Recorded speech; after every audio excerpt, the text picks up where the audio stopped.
Komisi 11 DPR RI menolak dan meminta kajian mendalam serta penjelasan secara komprehensif atas usulan Kementerian Keuangan mengenai batas maksimal kepemilikan asing paling tinggi 80% di perusahaan asuransi dalam pembahasan revisi atas PP nomor 63 tahun 1999 tentang penyelenggaraan usaha perasuransian. Ditemui usai rapat kerja dengan Menteri Keuangan Sri Mulyani Indrawati, anggota Komisi 11 DPR RI Eva Kusuma Sundari belum meyakini perhitungan atas porsi kepemilikan asing maksimal 80% masih normatif. Persentase kepemilikan saham asing diberikan jangka waktu, sebab jika tidak, hal ini akan membuat celah bagi investor asing untuk mendominasi tanpa melihat kemungkinan kemampuan domestik untuk menguasai kepemilikan saham di masa mendatang sebagai bantalan perekonomian Indonesia.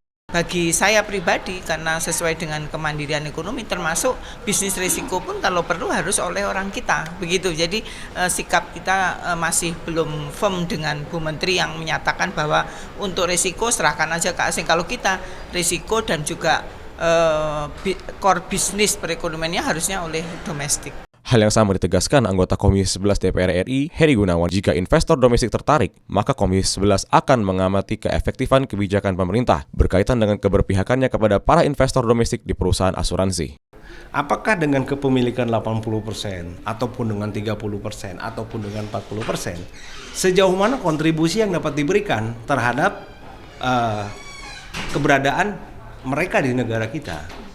Karena selama ini aturan terkait dengan masalah penyimpanan dananya juga kan belum jelas. Ayu dan Aang, TVR Parlemen melaporkan.